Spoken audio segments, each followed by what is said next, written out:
Assalamualaikum warahmatullahi wabarakatuh. Saya Fanani Ananta Sulija dari Pendidikan IPA Universitas Negeri Malang, Ofring C 2018, akan mempresentasikan proposal penelitian yang berjudul Pengembangan Sosio-Scientific Issues dalam Pembelajaran IPA SMP untuk penanggulangan penyalahgunaan zat adiktif pada remaja.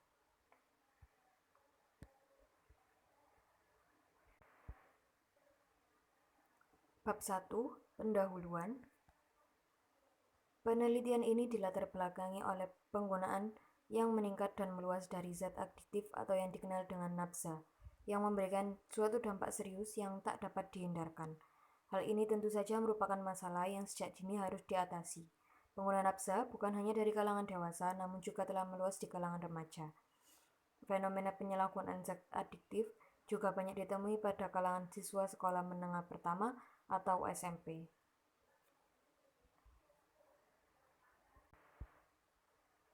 Berdasarkan data Badan Narkotika Nasional atau BNN, pada tahun 2019 penyalahgunaan nafza di kalangan remaja meningkat sebesar 24-28%.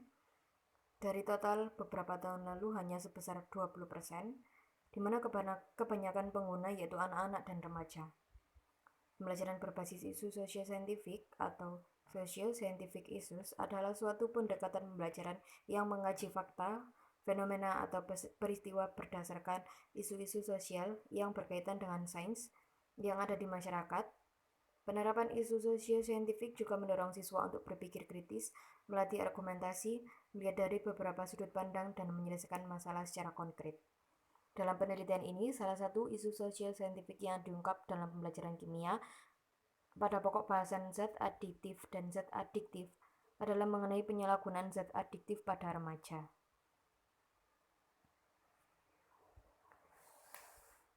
Selanjutnya, rumusan masalah yaitu apakah terdapat pengaruh dalam pembelajaran IPA berbasis socio-scientific issues terhadap penanggulangan penyalahgunaan zat adiktif pada remaja. Kemudian hipotesis penelitian yang pertama yaitu terdapat peningkatan skill dalam berdialog, diskusi dan debat, serta perkembangan pola pikir dan kepekaan sosial pada peserta didik yang diberi pembelajaran berbasis socio-scientific issues. Yang kedua yaitu terdapat pemahaman tentang pencegahan penyalahgunaan zat adiktif pada peserta didik yang telah melaksanakan pembelajaran berbasis socio-scientific issues. Selanjutnya, penelitian bagi sekolah, metode pembelajaran ini dapat mendukung pencegahan penyalahgunaan zat adiktif di lingkungan sekolah.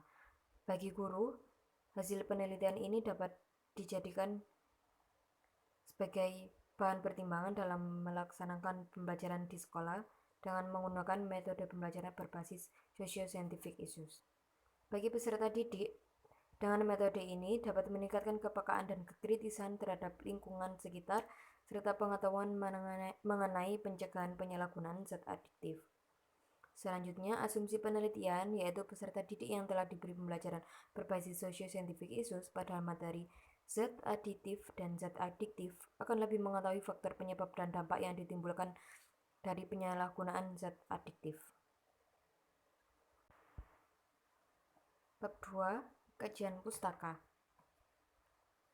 Yang pertama tentang remaja.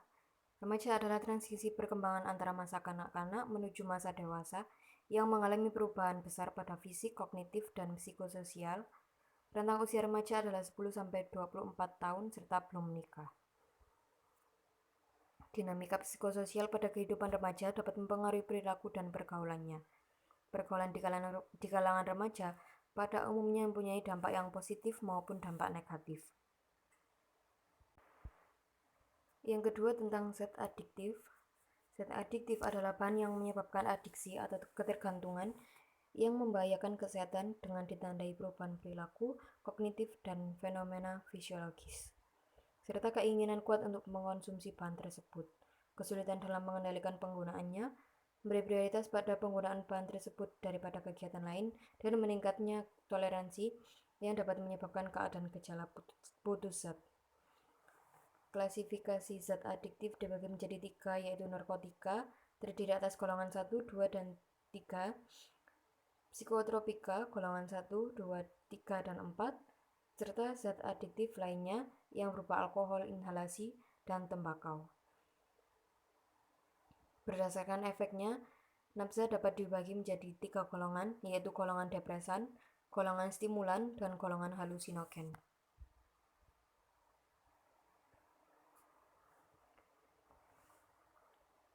Salah satu bahan yang kerap kali disalahgunakan oleh remaja yaitu lem cap kambing atau lem fox. Zat lain yang digunakan oleh remaja yaitu penggunaan vape atau rokok elektrik.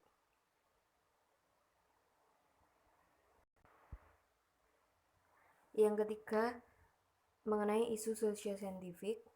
Pembelajaran berkonteks sosiosaintifik issues adalah suatu pendekatan pembelajaran yang mengkaji fakta, fenomena atau peristiwa berdasarkan isu-isu sosial berkaitan dengan sains yang ada di masyarakat.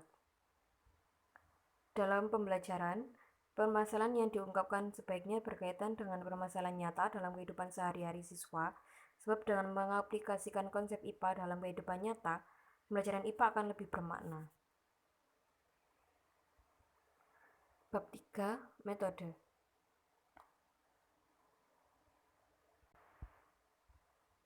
Rancangan penelitian. Jenis penelitian yang digunakan adalah penelitian explanatory atau explanatory research yang bertujuan untuk menjelaskan apa yang akan terjadi bila variabel tertentu dimanipulasi. Pendekatan penelitian ini menerapkan pendekatan kuantitatif yang menitikberatkan pada penyajian data yang berbentuk angka dengan menggunakan analisis statistik. Pada penelitian kuantitatif explanatory adalah penelitian yang akan menjelaskan hubungan antara variabel-variabel yang mempengaruhi hipotesis peneliti. Data penelitian. Yang pertama, jenis data. Jenis data yang digunakan yaitu data kuantitatif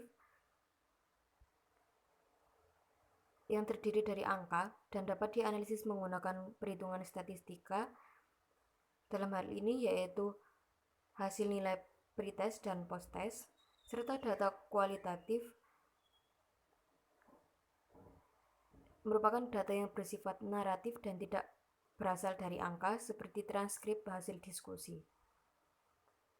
Penelitian ini juga menggunakan data primer dan data sekunder, di mana data primer adalah data yang didapatkan langsung oleh peneliti seperti nilai responden sebelum dan sesudah diberi pembelajaran berbasis sosiosaintifik issues, sedangkan data sekunder adalah data lain yang sudah ada seperti jurnal, buku, artikel, dan sebagainya.